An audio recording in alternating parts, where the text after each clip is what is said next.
هموطنان عزیز و ارجمند، امروز نیت داشتیم که یک سفری داشته باشیم، ولی همین چند لحظه قبل یک خبری رسید که سربازای جمهوری قرقیزستان همسایه کشور ما که چند قبل ما بحث های داشتیم با این مردم نیت کردند و تا مال مردم چند سر از اسب و دیگر مالی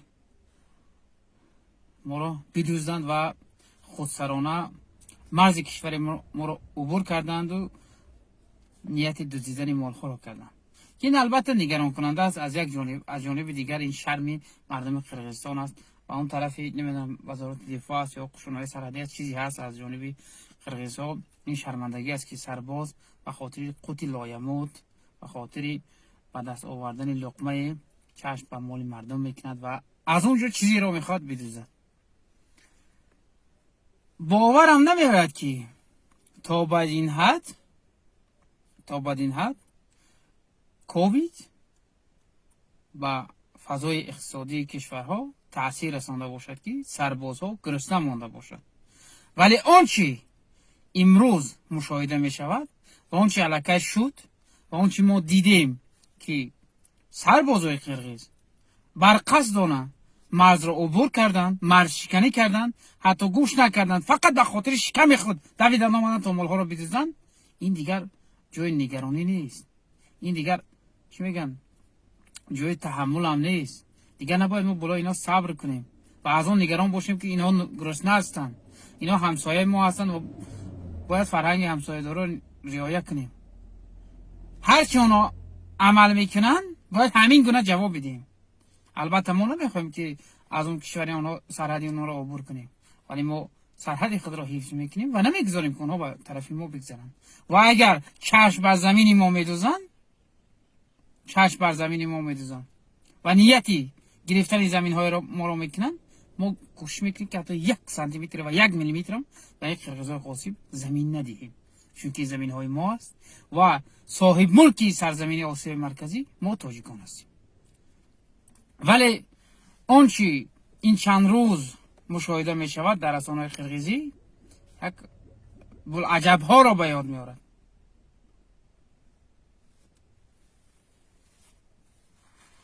هموطنان عزیز، من اصلا نمیخواستم در این مورد زیادتر صحبت کنم، ولی چون در راه هستم خواستم برای شما بعضی جایها رو، بعضی نکته ها رو قید کنم، چون ما قبلا هم در این مسئله صحبت کرده بودیم، در مسئله مرز مناسبت با همسایه ها، و اشاره هم کرده بودیم که ملت تاجیک، ما مردمان تاجیکستان هرگز طرفدار جنگ خونریزی نیستیم و همیشه میخوایم که صلح باشد، امانی باشد، دوستی باشد، برادری باشد. اما امروز چون میبینیم که طرف دیگر یعنی قرقیزای غاصب بخواهند که حتی مالهای ما را بدزدند، غیر قانونی سرحد ما را عبور میکنند، این دیگر ما باید که آرام نباشیم و یک چاراندیشی صورت بگیرد اینجا. چرا؟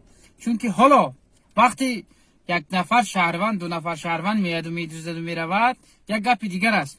ما میتوانیم اینجا به طور دیگر این مسئله رو شرح دیم، ولی چون سرباز قرقیز با لباس نظامی میآید و بر قصد سرحد ما را عبور میکند و میخواهد که مال مردم این طرف را بدزدد، این دیگر جنایت است. جنایت در سطح بین المللی، ویران کردن قانونهای بین المللی است که این بخشیده نمی شود.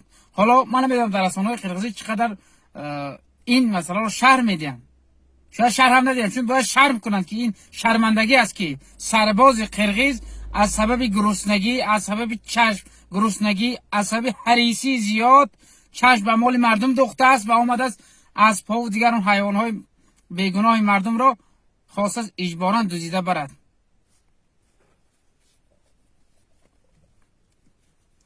شاید یک اندازه مردم دیگر فکر کنند که این مردم آیا مناسبت دولتداری، آیا یک اندازه مدنیت فرهنگ والا دارند؟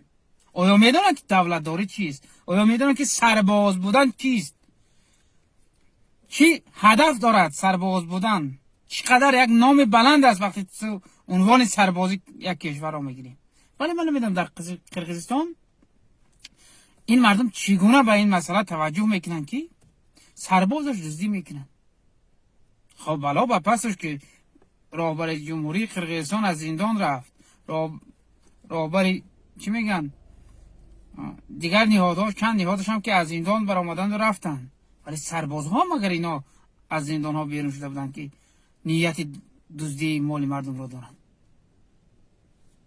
با مردم قرقیزستان چی شده است؟ آیا مردم قرقیزستان آینده خود را فقط با دزدی و غارت و غصب و دسیسه بازی و اغوا برانگیزی دیدن میخواهند، یا آنها برای خود یک جامعه تاریک و یک نقب ناروشن را کندنی هستند؟ هموطنان عزیز، نسبت این مسئله ها عموما بی‌طرف نباشید. من از همه شما خواهش میکنم که بر علیه غاصبا همیشه مبارزه برید و وطن عزیزمون را حفظ کنید. حفظ سرحد، حفظ وطن، حفظ ناموس ملت، این رسالت هر یک شهروندی تاجیکستان است، هر یک شهروندی عزیز است. خدا نگهبان شما.